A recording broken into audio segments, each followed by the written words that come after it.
রাস্তাটা আমাদের ধরিয়ে দেবে গোবিন্দ। কারণ যেমন আমাদের সংসারে, আমাদের এই সংসারে আমরা বাচ্চাদের জন্য কি না করছি, হ্যাঁ? একটা ছেলে দেখতেছে বিপারা কথা শোনে না, তা বাবা ভাবছে এ যখন কথা শোনে না ও যে ভাই যায় যাক। তাই গোবিন্দ আমার বিশ্বের মালিক, তিনি এই সমস্ত কারিগরের মালিক।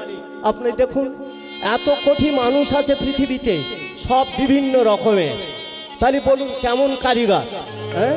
বিভিন্ন রকমের, কেউ একরকম নেই। তাহলে সেই হলো ভগবান। সেই ভগবানের কাছে কে আছে এই বিশ্বের স্রষ্টা?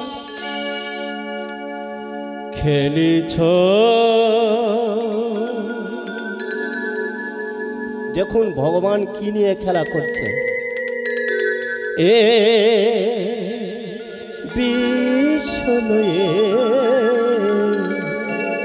বিরাট শিশু আনমনে খেলিছ।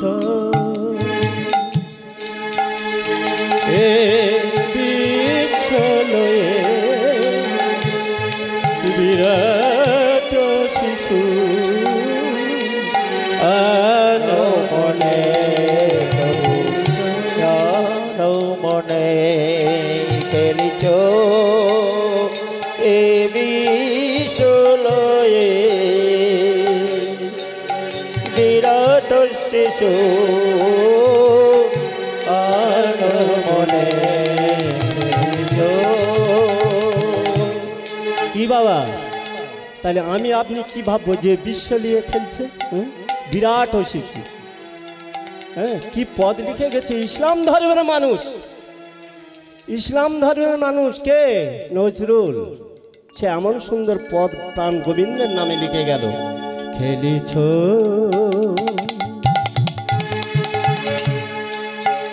এ বিশ্বলয়ে বিরাট শিশু আনমনে খেলিছ।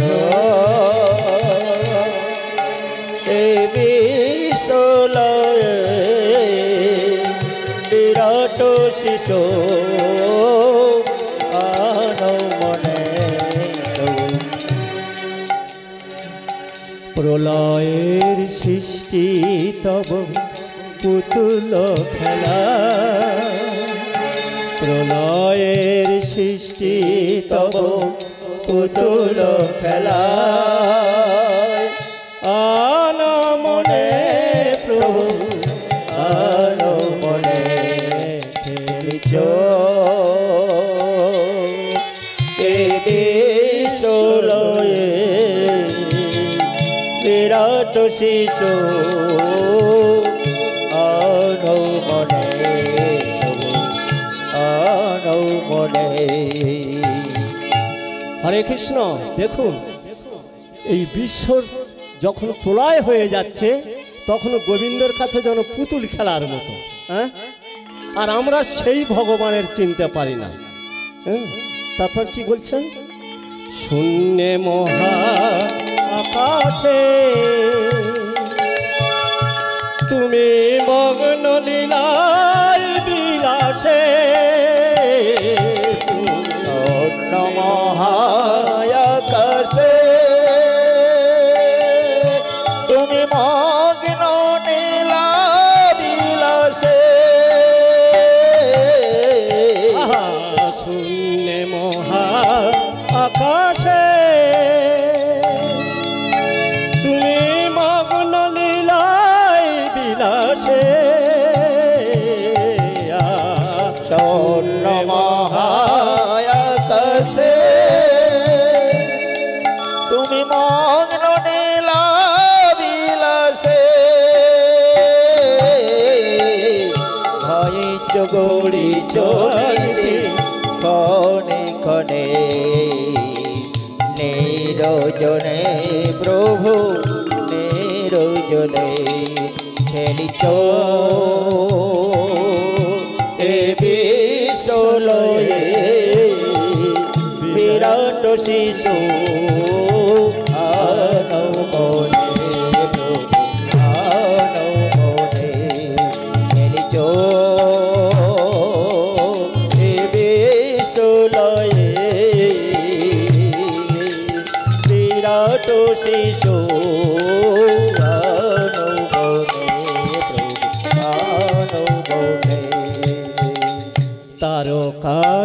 রবি শশী খেলো না তব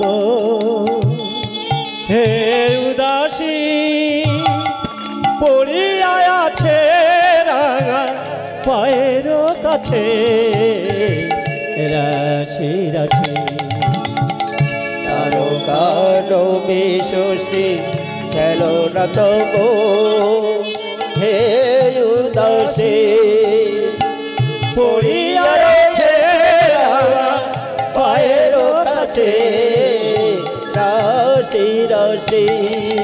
কি বললেন? তারকার রবি শশী, রবি আর শশী মানে চন্দ্র আর সূর্য পড়িয়া আছে তোমার রাঙা পায়ের কাছে। দেখুন কেমন তিনি ভগবান আমাদের সনাতন ধর্মের। তাই আমরা সনাতন ধর্মের মানুষ হয়ে আমরা এই ব্যক্তিকে মূল্য দিই না, যিনি এই পদ লিখে গিয়েছেন তিনি একজন ইসলাম ধর্মের মানুষ। কি বলছেন? তারকার রবি শশী খেলো না তব হে উদাসী পড়িয়া আছে রাঙা পায়ের কাছে রাশি রাশি। তারকার হে উদাস সুখে দুঃখে বিকার তুমি হে উদাস সুখে দুঃখে বিকার ভাঙিছ খেলিছ তুমি আপন সনে নিরজনে প্রভু নিরজনে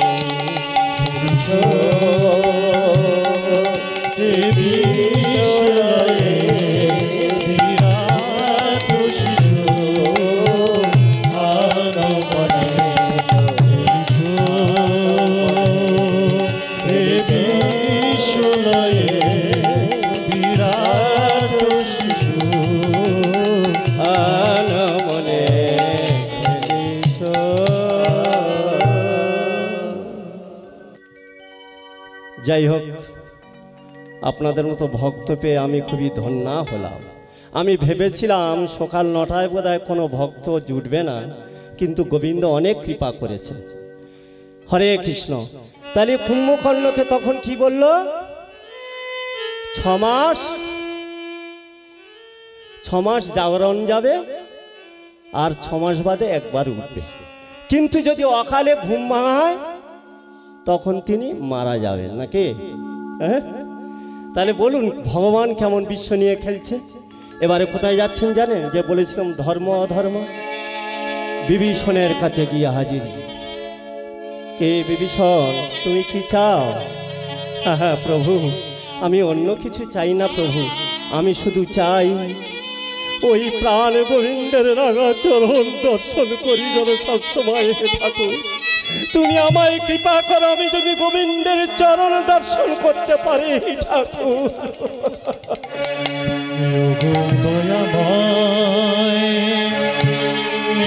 কৃপা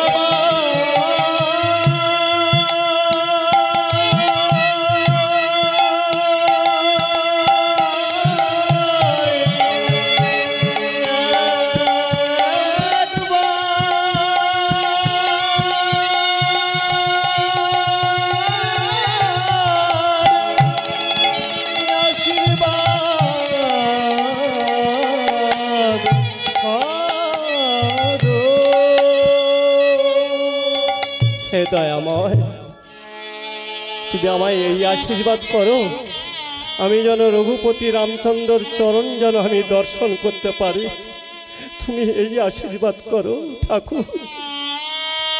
দেখুন, যে চেয়েছিল অমরত্ব লাভ, রাবণ তাকে দিল না ব্রহ্মা, আর বিভীষণকে বলল তথাস্ত, তোমার আমি এই অমরত্ব বর দিলাম।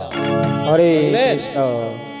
তাহলে আমরা কলির মানুষ এত অল্প বয়সে চলে যাই কেন? আমাদের মধ্যে আশা আকাঙ্ক্ষা বেশি আছে। যেমন রাবণের হয়েছিল, রাবণ চাইলো বর দিল না, অমরত্ব লাভ পেল না, কিন্তু যিনি চাইলো না গোবিন্দের চরণ যিনি স্মরণ করতে চাইলো তার অমরত্ব লাভ দিয়ে দিল বিভীষণকে। সেই বিভীষণ আজই বেঁচে আছে। তাই আপনারা কৃপা করে গোবিন্দের চরণে আশ্রিত হবেন, কারণ আমরা যে 4 লক্ষ প্রকারের মানব আছি, 4 লক্ষ, 1 লক্ষ প্রকারের মানব নয়, 4 লক্ষ প্রকারের মানব আছে। এই 4 লক্ষ প্রকারের মানবের মধ্যে শ্রেষ্ঠ মানব কারা জানেন কি? শ্রেষ্ঠ মানব কারা এই 4 লক্ষ প্রকারের মধ্যে? যারা আমার গোবিন্দের চরণে মনে প্রাণে দিয়েছে, যারা আমার গোবিন্দের চরণে আশ্রিত হয়েছে, যারা উঁচু নিচু সমান নজরে দেখছে, বুঝলেন? যারা সাধুগুরু বৈষ্ণবের চরণ দেখে প্রণাম জানায় মনে মনে। কারণ একজন গুরুদেব যাচ্ছে ধরুন গাড়িতে, তার তো আর হাত দিয়ে প্রণাম করা যায় না, হৃদয় থেকে প্রণাম জানাতে হয়, বুঝলেন? তো অনেক ছেলে আছে বাড়িতে দেখবেন হয়তো মা বাবার পায়ে হাত দিয়ে প্রণাম করে না, কিন্তু তার হৃদয় হয়তো প্রণাম করে। কারণ যেটা করেছিল মহাদেব মানে শিবজি, বুঝলেন? কারণ শিবজি যখন বসেছিলেন, দক্ষ মহারাজ উপস্থিত হয়ে আসছেন কিনা, তা সবাই উঠে আহ্বান জানিয়েছিলেন, স্বাগতম স্বাগতম স্বাগতম। কিন্তু শিব আমার আর ওঠেনি, উনি চুপচাপ বসে আছে। দক্ষ মহারাজ রেগে গেলেন, কি সবাই আমার সম্মানে দিল আর আমার জামাই সকলার সামনে আমার অসম্মান করলো, আমি ওর নিমন্ত্রণ করব না, বুঝলেন? তাই এই কথাটা তো রটে গেল। বাড়িতে যখন গেছে পার্বতী বলছে, কি গো তুমি নাকি দেবের দেব মহেশ্বর, আর তুমি গুরুজনদের প্রণাম জানাও না? বললে, পার্বতী তুমি এটা কি করে ভাবলে? তোমার এটা কি ভাবা ঠিক হয়েছে পার্বতী? হ্যাঁ, আমি একজন গুরুজনের প্রণাম জানালাম না, আমি একজন পরম বৈষ্ণব, আমি একজন পরম বৈষ্ণব হয়ে সাধুগুরু বৈষ্ণবের প্রণাম জানালাম, তুমি কি ভাবছো? তা বলল, শোনো পার্বতী, যখন আমার শ্বশুর মহাশয় পদার্পণ করেছে তখন আমি হৃদয়ে থেকে ওনার দুখানা চরণ জড়িয়ে ধরেছিলাম। তুমি তো জানো না সাধুগুরু বৈষ্ণব কোনোদিন চরণে হাত দিয়ে প্রণাম করতে দেয় না, তাই দূর থেকে প্রণাম করতে হয়। কেন দেয় না? আমি যদি আপনার চরণে হাত দিয়ে প্রণাম করি, আপনার মধ্যে যে ভালো গুণটা আমি নিয়ে নেব, হরে কৃষ্ণ, আর আমার খারাপ গুণটা তোমার বর্তে যাবে। তাই গুরুদেব বলেছেন যে জীবনের চরণে হাত দিয়ে প্রণাম করবে না, মাটিতে ষষ্ঠাঙ্গে প্রণাম জানাবে, আর না হলে হৃদয় থেকে প্রণাম জানাবে। তাই দেখবেন অনেক ছেলে মেয়ে বাড়িতে আছে, আমি লক্ষ্য করি তো দেখছি হৃদয়ে হাত দেয় বার হয়ে যাওয়ার সময়। তাহলে হৃদয়ে হাত দেয় কেন? মা বাবা আছে, তার চরণে প্রণাম জানিয়ে চলে যাচ্ছে। কিন্তু অনেক মা বাবা আছে, আহারে আমি বৃদ্ধ হয়ে গেলাম, আমার বেটা চলে যায়, দেখ না গড় করে না, ওদের ছেলেপুলে কত গড় করে যাচ্ছে। কিন্তু ভাবা উচিত বাম্মার যে আমার ছেলে যাওয়ার সময় মাথাটা নিচু করে বক্ষে হাত দিয়ে যায় কেন? প্রশ্ন করা উচিত তো, কিন্তু প্রশ্ন করে না, উল্টো ব্যাখ্যা করে। তাই সবার শিক্ষার প্রয়োজন আছে, যেমন পিতা হবে তেমন তার পুত্র হবে। কেন তেমন পুত্র হবে?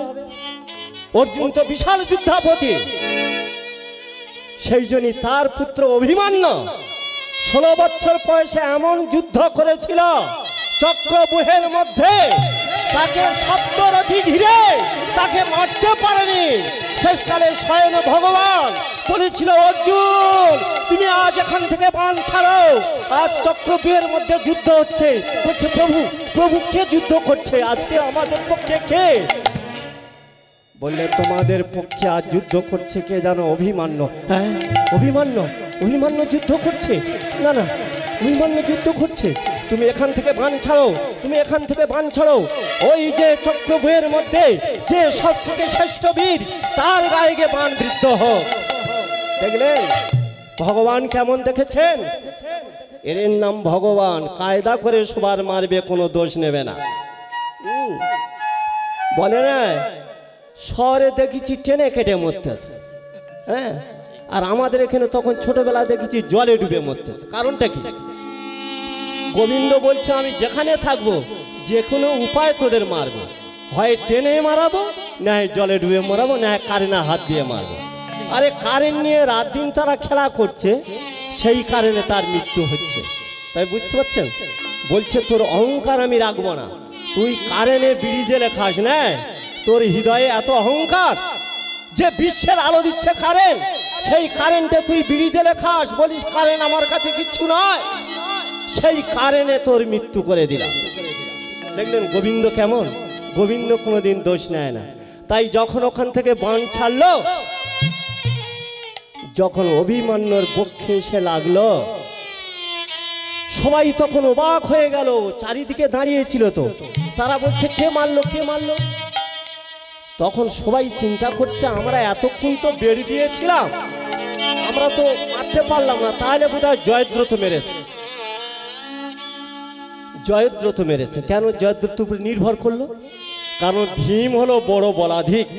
ভীম, তা ভীম যখন বলাধিক, ভীমের কাছে কেউ পারে না, সেদিন কিন্তু জয়দ্রথর বর ছিল একটা, যে আমি ভীমের একদিন বেঁধে রাখলাম। তাই ভীমকে সেদিন জয়দ্রথ দ্বার রুদ্র করেছিল, আর ভীমের আসতে দেয় নেই। তখন এরা ভেবেছে আজকেকার দিনে যেহেতু জয়দ্রথ ভীমের বেঁধে রেখেছে, তাহলে এ এত বড় বীর, আমরা সেই যুদ্ধে সবাই সপ্তরথী ঘিরে মারতে পারলাম না, তাহলে মনে হয় জয়দ্রথ ওখান থেকে বাণ ছেড়েছে আমাদের পরাজয় ভাব দেখে। তো এরা সবাই যুক্তি করলো, করে তখন সবাই হাত তুলে বলেছে জয়দ্রথ অভিমন্যু বধ করলো, জয়দ্রথ অভিমন্যু বধ করলো, জয়দ্রথ অভিমন্যু বধ করলো। যেই এই কথা বলেছে, জয়দ্রথ চেয়ে দেখলো, বলছে কি ব্যাপার, আমি তো তীর মারলাম না, আমার নাম সৌরভ হচ্ছে, তাহলে মনে হয় আমি হাত তুলি। তা উনি তখন হাত তুলে বলে হ্যাঁ আমি বধ করলাম, কিন্তু ভাবনা চিন্তা করলো না পরে কি ঘটনাটা ঘটবে। বুঝতে পারছেন? হ্যাঁ, বধ করলাম। যখন মরতে এসেছে বাবা, অর্জুন এসেছেন, কৃষ্ণ এসেছেন, অভিমন্যু যখন পড়ে গেল, চারিদিকে শোকের ছায়া নেমে এলো। যুধিষ্ঠিদেব ঝরঝর করে নয়নের জল ফেলছে, হে প্রাণ গোবিন্দ, আমরা সবাই থাকতে, বড় বড় যোদ্ধা থাকতে, আজ 16 বছর বয়সের শিশু প্রাণ ত্যাগ করলো। গোবিন্দ তুমি দেখো আমাদের উপায় কি হবে। এমন সময় অর্জুন আর কৃষ্ণ যখন এসেছে, সবাই বলছে অর্জুন দেখো দেখো তোমার পুত্রকে নিহত করেছে। কিভাবে? বলে কে? কেন? জয়দ্রথ। বলে জয়দ্রথ, গোবিন্দ তুমি সামনে দাঁড়িয়ে আছো, শুনে নাও, আজ আমি প্রতিজ্ঞা করছি কাল সকালে সূর্য উদয় থেকে অস্তে যাওয়া পর্যন্ত যদি আমি অভিমন্যুকে না বধ করতে পারি, তাহলে আমি চক্রভুয়ে সাজিয়ে অগ্নিকুণ্ডে ঝাঁপ দেব। কি হলো? অভিমন্যু প্রভু ভুল বুঝছেন তো, কারণ অভিমন্যু নয়, জয়দ্রথকে যদি বধ করতে পারি, তাই তো? হ্যাঁ, হরে কৃষ্ণ। তার মানে বলছেন প্রভু তুমি শুনে নাও, যে অভিমন্যুকে মেরেছে, যে জয়দ্রথ, কাল উদয় থেকে অস্ত যাওয়া পর্যন্ত যদি আমি সেই জয়দ্রথকে বধ করতে না পারি, তাহলে আমি অগ্নিকুণ্ডে ঝাঁপ দিয়ে মৃত্যুবরণ করব। এই সংবাদ যখন চলে গেল, তা বাবা জীবনের ভয়তে কে লুকিয়ে থাকবে না? জীবনের ভয় তো সবাই লুকিয়ে যাবে, তাই না? তা জীবনের ভয়তে লুকিয়ে সবাই গুছেরা চিন্তা ভাবনা করছে, যদি কোনো রকম সন্ধ্যাপন্দ থাকে তাহলে আমরা বেঁচে যাব। কিন্তু ভগবান চিন্তা করছে, দেখব এরা কেমন সত্যবাদী পাণ্ডবেরা। ভগবান কেমন দেখুন, কতবার যাচাই করে ভক্তের, বলছে আমি দেখব কেমন সত্যবাদী এরা। আজ অর্জুন মারা যাবে, হ্যাঁ ঠিক আছে, বেশ। যখন 3 দণ্ড বেলা রইল, তখন সুদর্শন চক্র দিয়ে ঢাকা দিয়ে দিল। তখন বলছে, কই সখা, সন্ধ্যা তো হয়ে গেল, কি হবে? বলে, হ্যাঁ প্রভু, আমি এখনই অগ্নিকুণ্ডর ব্যবস্থা করব। তাই অর্জুন কি করছেন? চারিদিকে কাঠ দিয়েছে, চারিদিকে ঘিও লাগিয়ে দিয়েছে। অগ্নিকুণ্ড এমন প্রজ্বলা হবে যে ঝাঁপ দিলে মৃত্যু হয়ে যাবে, বুঝতে পারছেন? সেইভাবে তড়জোড় করছে। ভগবান তো অন্তর্যামী বুঝতে পারছে অর্জুনের মনে তো কোনো দাগ নেই, এ তো মন প্রাণ দিয়ে সাজাচ্ছে। সত্যি এনারাই হলো সত্যবাদী। ওদিকে যুধিষ্ঠিদেব কি করছেন জানেন? করজোড়ে গোবিন্দের চরণে প্রার্থনা জানাচ্ছে, হে ভগবান, আমি বড়, তুমি যদি আমার ওখানে অগ্নিকুণ্ডে ঝাঁপ দাও সবার সামনে, তাহলে আমার হৃদয়ে ধন্য হবে। তুমি আমার ভাইটাকে রক্ষা করে দাও না প্রভু। অন্তর্যামিনী তখন ভাবছে, সত্যি ইনি হলো যুধিষ্ঠিদেব ধর্মরাজ। আজ দেখুন কি চিন্তা করছে বসে বসে, যে আমার ভাই অর্জুন আজ মারা যাবে। হে গোবিন্দ, তুমি কৃপা করে না হয় আমার মৃত্যুদণ্ড দাও, কিন্তু আমার ভাইকে রক্ষা করো। তার তো অন্তরের কথা, এটা তো সে প্রকাশ করেনি, হ্যাঁ? কিন্তু ভগবান তো অন্তর্যামী, তিনি তো সব বুঝতে পারছেন। তখন ভাবছে, দাদা, এমনিতে আমি তোমার পায়ে প্রণাম করি না, তুমি যে সত্যবাদী যুধিষ্ঠির, সেই জন্য তোমার চরণে আমি প্রণাম জানাই। বুঝলেন? ভগবান ভক্তের চরণে কেমনভাবে প্রণাম জানায় দেখেন। এইবারে কি করলেন? সব সাজানো হয়ে যাচ্ছে। এবারে মহামানী দুর্যোধনদের দলবল সব ভেঙে আসতেছে। কত আনন্দ! আনন্দ আর ধরে না, কারণ বড় বীর তো মারা যাবে। তার জয়দ্রথ আগে এসে দাঁড়িয়ে আছে। ভগবান বলছে, শোনো কুরু মহারাজ, আপনাদের তো আজ মহা আনন্দ। বলে, হ্যাঁ প্রভু, তাহলে আপনারা একটা কাজ করুন, আপনারা এই দিকে দাঁড়িয়ে আর পূর্ব দিকে মুখ করুন, কারণ পূর্ব দিকে সবাই মুখ করলে কামনা সিদ্ধ হয়। হ্যাঁ, তা ভগবানের কথা শুনে ওরা এদিকে পাল্টে গেছে। ভগবান কেমন কায়দার ছল দেখো। আর এদের পাণ্ডুদের বলছে, তোমরা সবাই এইদিকে থাকো, তোমরা পশ্চিম দিকে খেয়াল রাখবে, পশ্চিম দিকে, কারণ সূর্যদেব তো ঢাকা দিয়ে রেখেছে, তা পশ্চিম দিকে খেয়াল রাখতে হবে। এবারে করজোড়ে দাঁড়িয়ে আছে অর্জুন। বলছে, অর্জুন, একজন বীর যখন মারা যায় সে কি খালি হাতে মারা যায়? যুদ্ধে যখন যায় কি করে? তার হাতে অস্ত্র থাকে। তা তুমি একজন বীর যখন মারা যাবে, তোমার অস্ত্রটা চালাবে কে? তুমি তুলে নাও, তুলে ভালো করে দাঁড়াও। তা তুলে নিয়েছে, যার মরণ এসে গেছে তার কি সেই অ্যাচুট মন আছে? অ্যাচুট মন নেই। বলছে, দেখো অর্জুন, এটা তোমার ঠিক হয় না। তুমি যে অ্যাচুট মনে দাঁড়িয়ে বধ করো, সেরম ধরে সেই অ্যাচুট মনে তুমি ওই অগ্নিকুণ্ডে ঝাঁপ দেবে।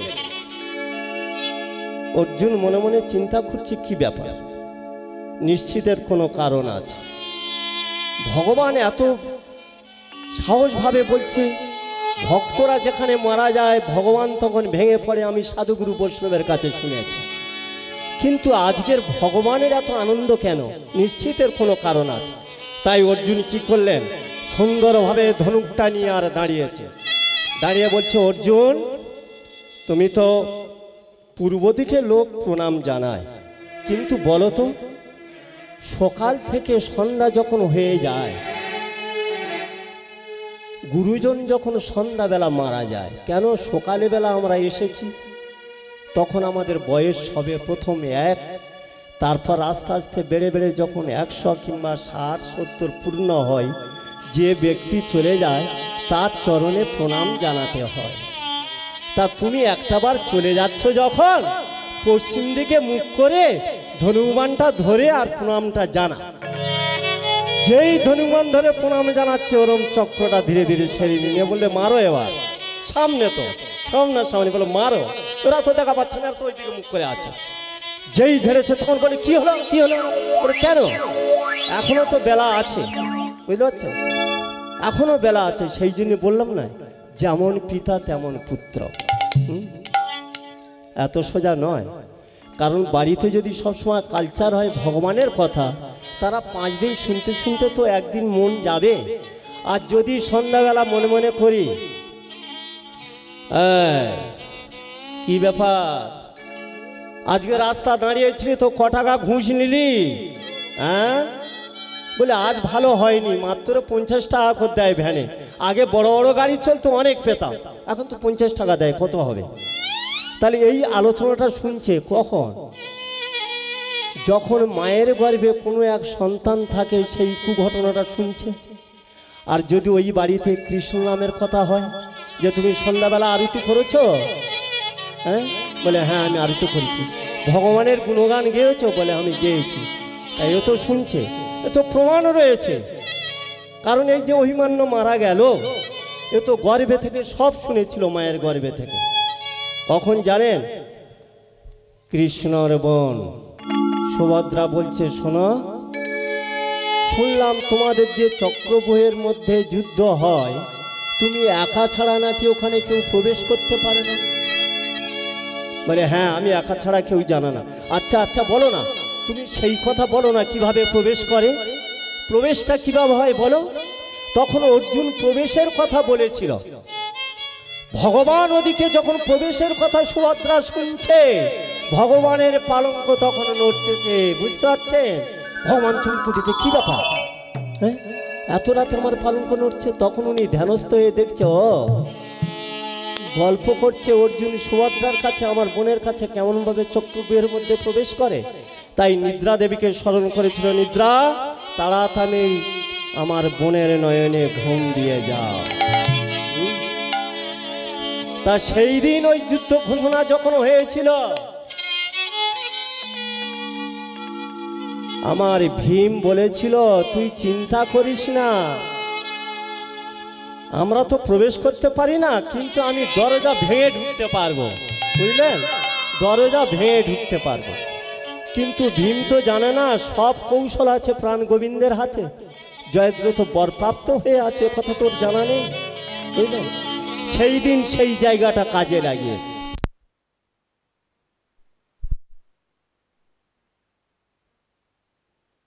এই কারেন্ট চলে গেল, আমাদের জীবনে কখন কারেন্ট চলে যাবে আর ফিরবে না, বুঝলেন?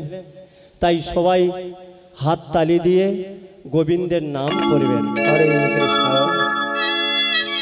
হরে কৃষ্ণ হরে কৃষ্ণ, কৃষ্ণ বলবি কবে মন। হরে কৃষ্ণ হরে কৃষ্ণ, কৃষ্ণ বলিবি কবি মন। কৃষ্ণ বলবি, কৃষ্ণ বলবি, কৃষ্ণ বলবি মুখে কবে মন। হরে কৃষ্ণ হরে কৃষ্ণ, কৃষ্ণ বলিবি কবি মন। হরে কৃষ্ণ হরে কৃষ্ণ, কৃষ্ণ বলিবি কবি মন। কৃষ্ণ বলবি, কৃষ্ণ বলবি, কৃষ্ণ বলবি মুখে কবে মন। হরে কৃষ্ণ হরে কৃষ্ণ, কৃষ্ণ বলিবি কবি মন। কৃষ্ণ বলিবি, কৃষ্ণ বলবি, কৃষ্ণ বলবি মুখে কবে মন। হরে কৃষ্ণ হরে কৃষ্ণ, কৃষ্ণ বলিবি কবি মন। হরে কৃষ্ণ হরে কৃষ্ণ, কৃষ্ণ বলিবি কবি মন। কৃষ্ণ নামের এমন সুধা,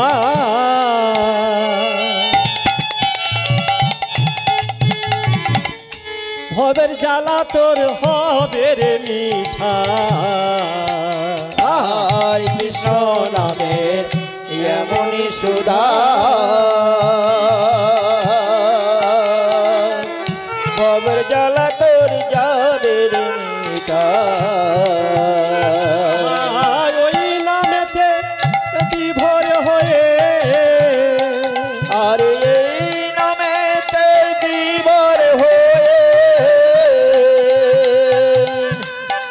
সবাই মুখে বলো কৃষ্ণ নাম।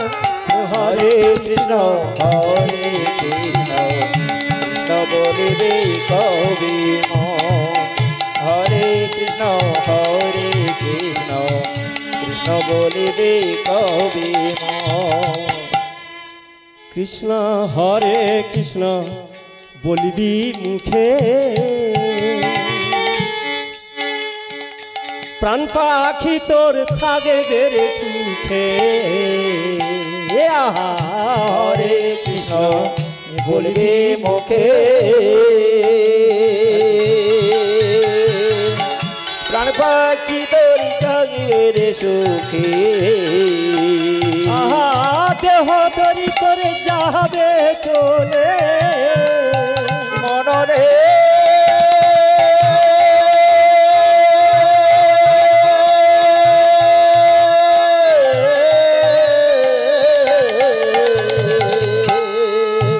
ও তোর দেহ তরি থাকবে রে সুখে।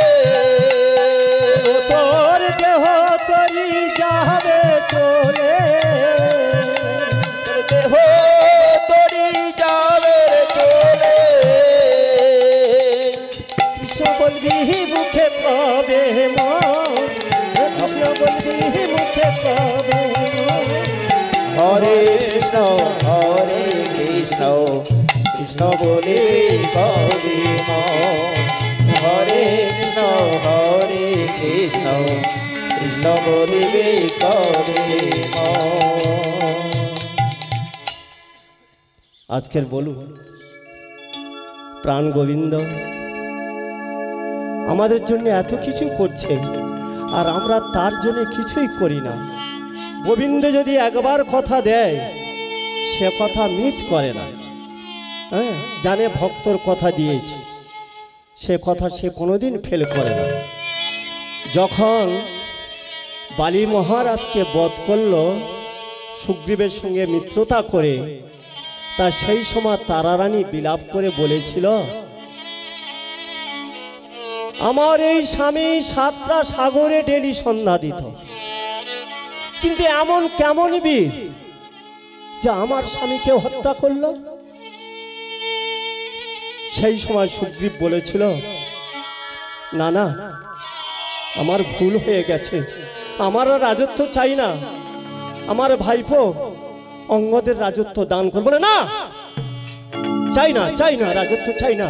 আমি শুধু একটা জিনিস চাই, আমি অভিশাপ করছি যে আমার স্বামীকে মেরেছে আমার পুত্র যেন তার প্রতিশোধ নেয়।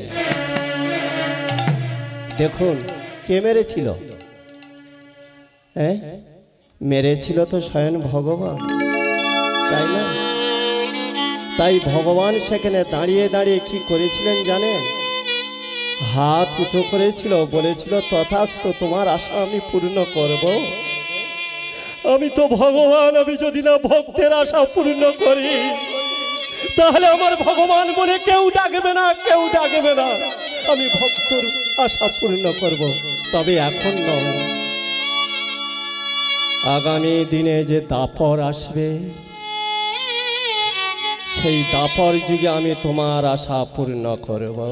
হরে কৃষ্ণ। সেই দাপর এসেছিল প্রভাস তীরে, গাছের উপর বসে প্রাণ গোবিন্দ পা দোলে দিচ্ছে। সেদিন আমার ভগবান পায়ের তলা সুন্দর করে রং দিয়েছিল। তিনি ভাবতো যদি আমি রং লাগাই আমার চরণে, তাহলে আমি যে কথা দিয়েছি ভক্তের, তাহলে আমার এই তীর বিদ্ধ করবে না। তাই পায়ে লাল রং দিয়ে আর পা নাড়াচ্ছে। সেই অঙ্গ ব্যাধ হয়ে জন্মগ্রহণ করলেন দাপরে। তীর নিয়ে যেতে যেতে দেখছে কি সুন্দর মাছরাঙা পাখি বসে আছে গাছের ডালে। বলে বাহ, আজকের আমার খুব ভালো দিন, খুব শুভ দিন। এত সুন্দর পাখি তো আমি কোনোদিন দেখি না। তখন তীর বার করে যখন মেরেছে, পায়ের তলায় বিদ্ধ আছে। যদি কেউ প্রভাসে যান দেখবেন ভগবানের চরণে তীর বিদ্ধ হয়ে আছে। আমার গোবিন্দ কত দয়ালু দেখো, ভক্তের আশা পূর্ণ করার জন্য নিজের পায়ের তলায় তীরবিদ্ধ করে নিল। যখন আছাড় খেয়ে মাটিতে পড়ল, তখন ব্যাধ ছুটছে ছুটছে এসে দেখছে কি প্রাণ গোবিন্দ, তখন দুটো চরণ জড়িয়ে ধরে কাঁদছে, আমাকে ক্ষমা করে দাও। অনেক বেদনা ভরা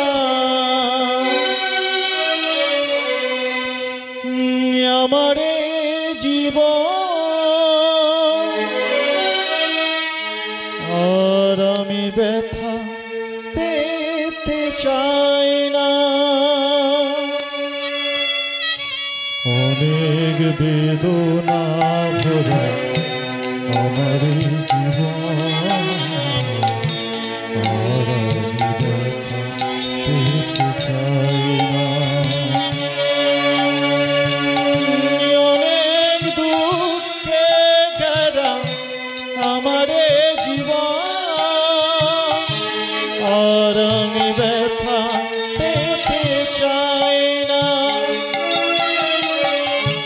কেন তুমি বারে বারে আসো আমার কাছে, কি আছে আমার বলো, কি দেব তোমারে?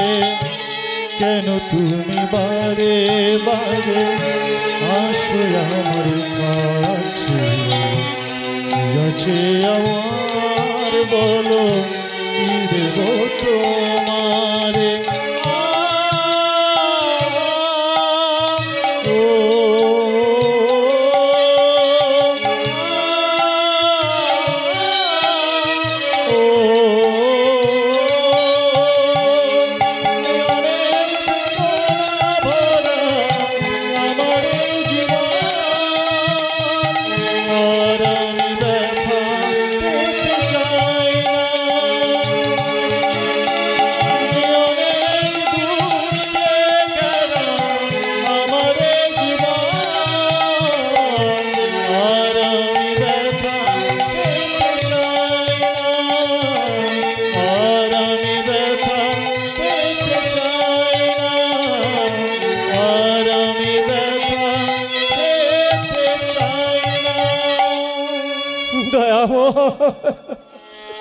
দয়াময় আমায় ক্ষমা করে দাও দয়াময়, আমি বুঝতে পারিনি দয়াময়, আমি বুঝতে পারিনি, তুমি আমাকে ক্ষমা করে দাও।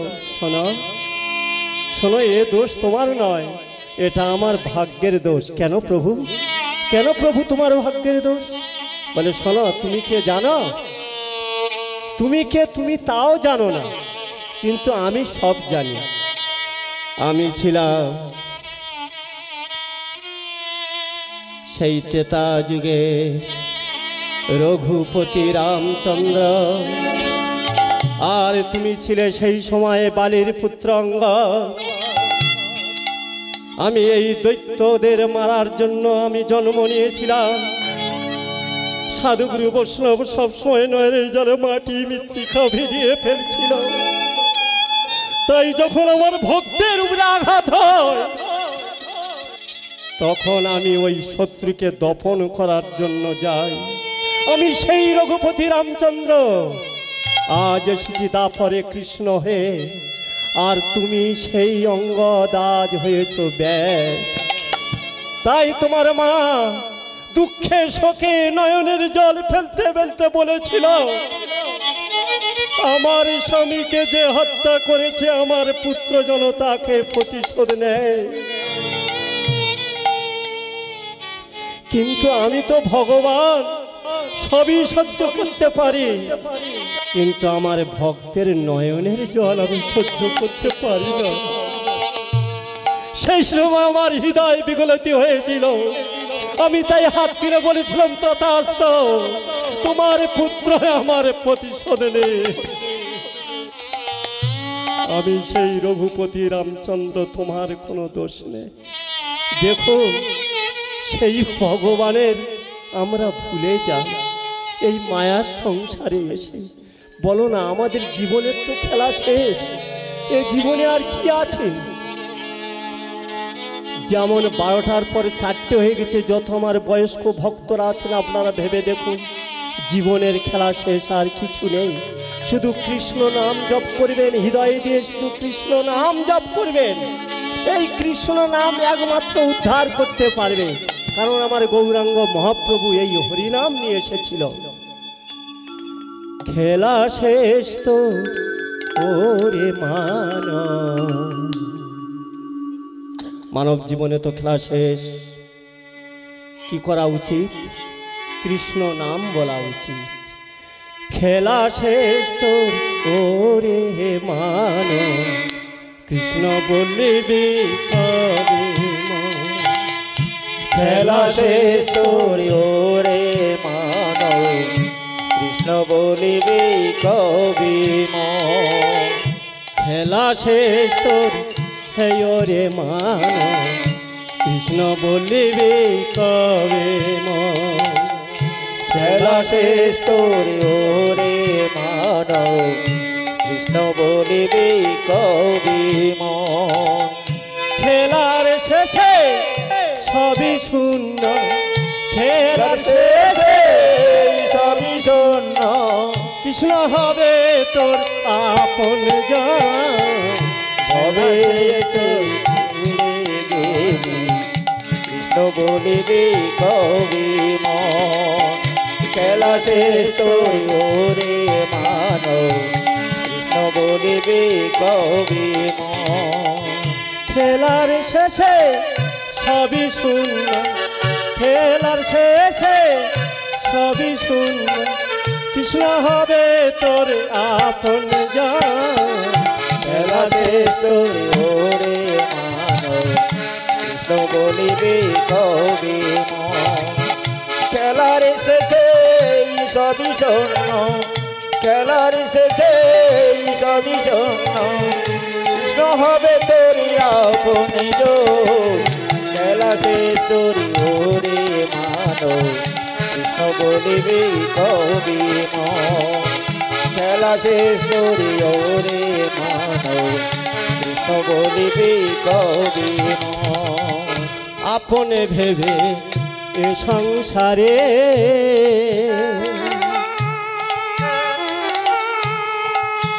আহা, আপন ভেবে এ সংসারে করলি গাড়ি বাড়ি,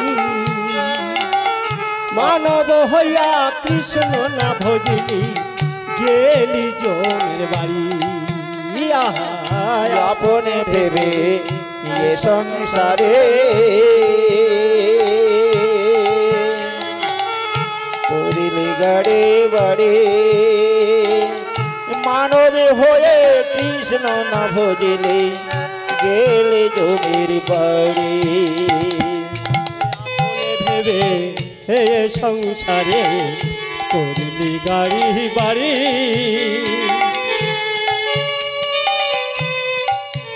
মানব হইয়া কৃষ্ণ না ভজিলি জমির বাড়ি। আর হয়ে এ সংসারে করিলি গাড়ি বাড়ি, মানবী হয়ে কৃষ্ণ না ভজলে গেলে জমির বাড়ি। মনরে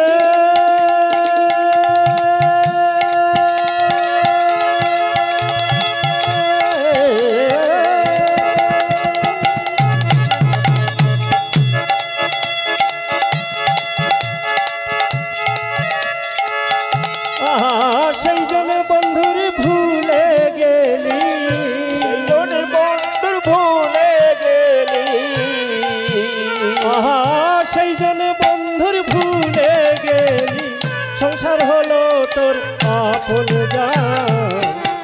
শেষ তোর ওরে মানব, কৃষ্ণ বলিবি কবি মন। খেলা শেষ তোর ওরে মানব, কৃষ্ণ বলিবি কবি মন।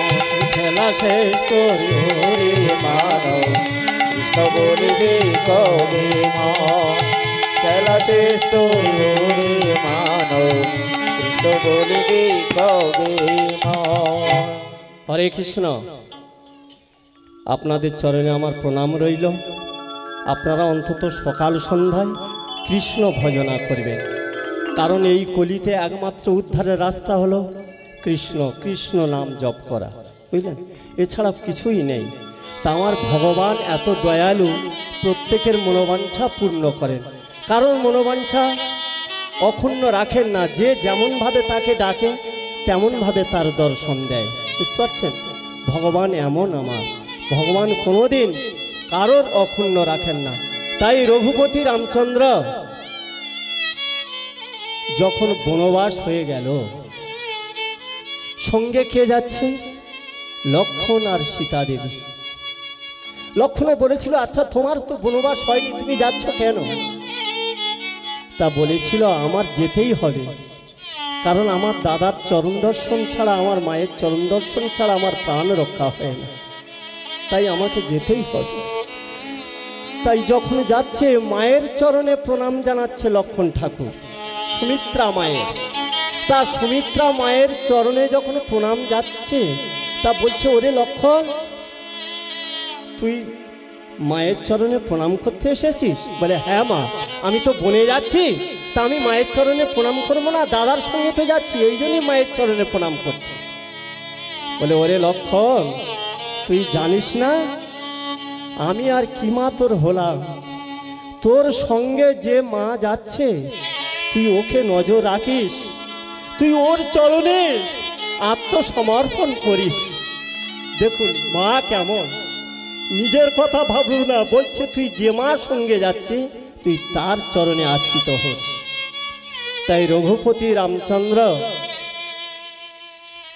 আর লক্ষ্মণ ঠাকুর সীতা দেবী যখন চলেছে, রথে উঠে সুমন্ত রথ নিয়ে চলছে, তো কিছু দূর যখন গিয়েছে, তখন রঘুপতি রামচন্দ্র বলছে, সুমন্ত, আরে রথ থামাও, রথ থামাও। বলে, কেন প্রভু, দিয়ে আসবো না? বলে, না আর না, তুমি এখানে আমার নামিয়ে দাও। বলি, সে কি ঠাকুর, তুমি এত দূর হেঁটে যাবে? বলে, আরে এখানে নামাও, কারণ আমার ভাগ্যে এখন দুর্দিনের সময় এসেছে। আমি সুখ দেখতে চাই না। আমি হেঁটে গেলে আমি গুরুজনদের কথা মনে করব, আমার পিতামাতার কথা মনে পড়বে, আমি তাদের চরণে প্রণাম জানাতে যাতে আমার কাজ সিদ্ধ করব। বলুন, একজন ভগবান হয়ে সে যদি চায় যে আমি গুরুজনদের চরণে প্রণাম জানাবো, আর আমরা মানুষ হয়ে উঁচু নিচু মানুষকে সম্মান দিই না, গুরুজনদের চরণে প্রণাম জানাই না, তাহলে আমরা কেমন মানব? ভগবান আমাদের আর কিভাবে শেখাবে বলুন? বললো, সুমন্ত তুমি নামিয়ে দাও, দিয়ে তুমি চলে যাও, আমি হাঁটতে হাঁটতে যাব, সবাই আমার দিকে এসে দাঁড়াবে, আর আমি তাদের চরণে প্রণাম জানিয়ে জানিয়ে যাব। এদিকে রঘুপতি রামচন্দ্র, সীতা দেবী, লক্ষ্মণ ঠাকুর আসছে ত্রিকুট পর্বত পাহাড়ের কাছে। গুহক চণ্ডাল প্রত্যেক দিন এই রামলীলা চরিত পাঠ করেন, বুঝলেন, বসে বসে পাঠ শোনা, কারণ উনি হলো তো ঘাটের কর্তা, ওনার ওই ঘাটে অনেক তরী আছে, তাই উনি এই সব কথাগুলো শোনায়। এত ভক্ত সেদিন জুটেছিল, তার মধ্যে একজন ভক্ত মন প্রাণ দিয়ে শুনছেন, কেন জানেন? তার বিশাল দরিদ্রতা, অভাব, সবার লৌকোটা কত সুন্দর ময়ূর পঙ্খী সাজানো, কিন্তু ওনার লৌকোটা ভাঙা তরি। ওদের যদি 10 জন ওঠে, এর একজন ওঠে সারাদিন। তাই উনি সবসময় গোবিন্দের চরণে মন প্রাণ দিয়ে রাখেন। হে ভগবান, তুমি আমার কি করুণা করবে রে দয়াময়, তুমি কি আমার করুণা করবে? এমন সময় গুহক চণ্ডাল রামলীলা পড়ছে, সেখানে বলছে গুহক চণ্ডাল, আজকের ভোর রাতে এইখানে রঘুপতি রামচন্দ্র আসবে, কাল সকালে এই নদী পার হয়ে যাবে। তখন চিন্তা করছে, কি ভগবান এই পথে পার হয়ে যাবে? তখন হাত জোড় করে বলেছিল মাঝি, ওনার নাম হলো কিবট, প্রভু বলুন, একজন মানুষকে মানুষ প্রভু বলে কেন? কারণ যিনি আমার বড়, যিনি আমার অন্নদাতা, তাকে প্রভু বলা চলে, যিনি আমার গুরুদেব, তাকেও প্রভু বলা চলে, বুঝলেন? যারা ভগবানের ভক্ত তাদের প্রভু বলা চলে, কারণ ভগবানের ভক্ত তো, তাই তাদের প্রভু বলে সম্বন্ধ করা হয়, বুঝলেন।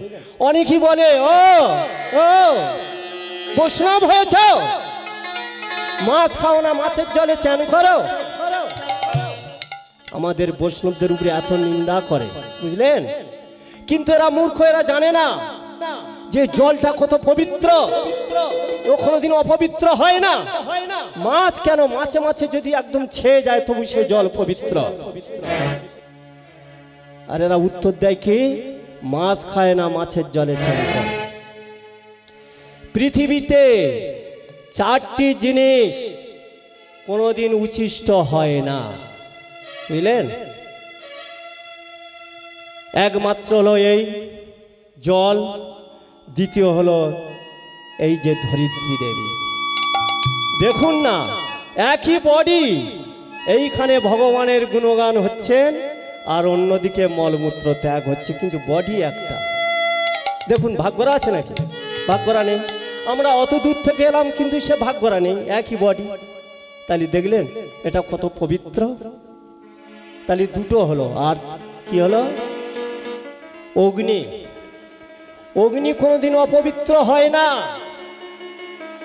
যে অগ্নিতে সারা জনম আমরা জ্বালিয়ে জ্বালিয়ে সেবা করছি, সেই অগ্নি বলছে শোনো, তোমরা তো সারা জনম সেবা করছো, কিন্তু আমি একদিন জ্বালিয়ে তোমাদের সেবা করে নেব। হরে কৃষ্ণ। কখন? কখন অগ্নি? যখন আমাদের নিয়ে যাবে কোথায়? সারা জনম তো কৃষ্ণ নাম বলি না। ভগবান বলছে ভক্ত যতই কৃষ্ণ নাম না বলুক, যখন মরে যাবে আমি কৃষ্ণ নাম দিয়ে স্নান করায়ে, শুদ্ধ করিয়ে, সাদা পোশাক পরিয়ে আমার কোলে ধরে নেব। দেখলেন ভগবান কত দয়ালু, হ্যাঁ। তাই দেখবেন অনেকেই দেখছি বৃদ্ধ বাপ মায়েরা তাসের কাছে নেশায় পড়ে আছে, কৃষ্ণ কথা কয় না। কিন্তু ও কৃষ্ণ একদিন বলবে, যদি না বলে ভগবান বলিয়ে নেবে। কবে? যেদিন 4 জনে কান্দে নিয়ে সেই যাবে শ্মশান ঘাটে না, সেদিন ব্রাহ্মণের কাছে বলবে, ব্রাহ্মণ ঠাকুর, ও ঠাকুর মশাই, আরে আরে আমাদের মরি চলে যাচ্ছে, তুমি একটা চ্যানপত্র দাও না লিখে। কেন মরি যাচ্ছে তা কি আছে, চ্যানপত্র কি দরকার? কিন্তু এটা তো ভগবানের আগে থেকে বাণী লেখা আছে। তাই এখনো আমাদের একটা কীর্তনীয় আছে দীননাথ বাবু, কি দীনকৃষ্ণ ঠাকুর বলে, ইনি এসব মানেন না। কিন্তু আচ্ছা বলুন তো, ওনার বয়স কত? আগে থেকে শাস্ত্রগুলো সব উল্টে দিচ্ছে, এটা কি ঠিক? উনি কি সবে এসে সব জেনে নিল? যে গৌরাঙ্গ মহাপ্রভুর নাম ভিড়িয়ে খাচ্ছে, সংসার চালাচ্ছে, সেই মানুষটা অপবাদ দেয় গৌরাঙ্গ মহাপ্রভুর মুখ দর্শন করা উচিত নয়। বলুন ঠিক কিনা? হ্যাঁ, জানতাম আমি গৌরাঙ্গ মহাপ্রভুর নাম করি না, আমি খাই না, আমি আসরে উঠি না, কিন্তু ওর তো দোষ নেই। কলি বলছে এই লোকটার আগে প্রয়োজন, এই লোকটার আগে প্রয়োজন। কলি বলছে, এটা কলির দলে গেল। বুঝলেন? ভগবান বলছেন গীতাতে, দেখবেন শ্রীমদ্ ভাগবতে, যে আমি যে দুষ্ট রাস্তায় চলে তার মধ্যে প্রবেশ করে দুষ্টের দিকে ঠেলে দিই। বুঝতে পারছেন? আর যে সতের রাস্তায় চলে তার মধ্যে প্রবেশ করে সাধুর দিকে ঠেলে দিই। তাই এ থাকবে, কিছু করার নেই, বুঝলেন। কিন্তু সব তো শোনে, কিন্তু যাওয়ার সময় এটা তো বন্ধ করে না যে এই চ্যানপত্রটা মাথায় দিয়ে চ্যান করানো হবে না আমার বাপের, এটা বলে না। তখন আমাদেরও গ্রামে বলে কি জানো, সারা নিন্দে করে বেড়াচ্ছে। আর যখন মরে যায় বলে, ও প্রভু একটু হরে কৃষ্ণ বলে যাবে না, আমার বাবা মারা গেছে। বলুন, সব জানে, বুঝলেন, ওদের দোষ নেই। ভগবান হৃদয়ে বিরাজমান হয়ে উল্টো কথাটা বলাচ্ছে, বুঝলেন। জানে এ ছেলে এদিকে আসবে না, যখন অন্যদিকে যাবে তা অন্যদিকে চলে যাবে। এটাই হলো কথা, বুঝেছ? তা ভগবান ছাড়া ব্যতীত জীবনে আর কিছুই নেই। সেই কিবট কি হচ্ছেন দেখুন, কিবটের যখন বলছে, প্রভু তুমি আমার নৌকাটা রেখে আর তোমার ময়ূরপঙ্খী নৌকাগুলো সব হটিয়ে দাও, তুমি আমার কথা একটু শুনবে না? তা গোপ চণ্ডাল বলছে, তোমার কথা শুনবো, তোমার মনে নেই তুমি একদিন জঙ্গলের মধ্যে অসুস্থতা হয়ে পড়েছিলে, আমি তোমার কোলে করে তুলে এনে তোমার সজল সুস্থতা করে সান্ত্বনা করে তোমার বসিয়ে দিয়েছিলাম। তোমার কি সে কথা নেই? তুমি তার বিনিময়ে আমার একটা উপায় করো। আমি যেন হৃদয়ে ভাবছি এবারে, আমি যেন কান রঘুপতি রামচন্দ্র আর সীতা দেবী লক্ষণ ঠাকুরকে যেন পার করতে পারি। হৃদয়ে যখন এই জপ করছে স্বয়ং ভগবান গোপ চণ্ডালের মধ্যে প্রবেশ করে বলছে, ঠিক আছে তাই হবে। এই, কাল যত তোমাদের ময়ূরপঙ্খী নৌকাগুলো আছে সবার নিয়ে চলে যাবে বাড়িতে, আমার ঘাটে কাল থাকতে হবে না। হরে কৃষ্ণ। খুব খুশি হলো, খুব খুশি হলো কি বট। তার পরের দিন এসে যখন শয়নে আছে গোপ চণ্ডালের কাছে, বুঝলেন, আর লক্ষণ ঠাকুর পায়ের কাছে বসে আছে, কুশের বিছানায় যখন শয়নে আছে সীতা দেবী আর লক্ষণ রামচন্দ্র রঘুপতি, লক্ষণ ঠাকুর পায়ের কাছে বসে বসে চিন্তা করছে, আচ্ছা দাদার তো বনবাস হলো, তা আমি এলাম কি জন্য? দাদার সহযোগিতা করতে, দাদা ঘুমাবে আমি ঘুমাবো না, এই তো। কিন্তু এদিকে নিদ্রাপতি তো সকল আর নিদ্রায় আগমন করে, তা তখন ঘুম এরম হচ্ছে। তখন কি বলছে জানো নিদ্রাপতি, তুমি আমার কথাটা একটু শোনো না, কারণ আমি এসেছি দাদা এবং আমার মায়ের মনার জন্য। তুমি আমার নয়নে আর ঘুম এসো না, ঘুম তুই আসিস না আমারে নয়নে, এসেছি আমরা বনে। তুই আসিস না আমার এই নয়নে, এসেছি আমরা বনে। আহা ঘুম তুই আসিস না আমারে নয়নে, এসেছি আমরা বনে। ঘুম তুই আসিস না আমার এই নয়নে, এসেছি আমরা বনে। দাদা রামের সনে 14 বছর বনে, দাদা রামের সনে 14 বছর বনে। থাকিব জাগরণে এই কাননে।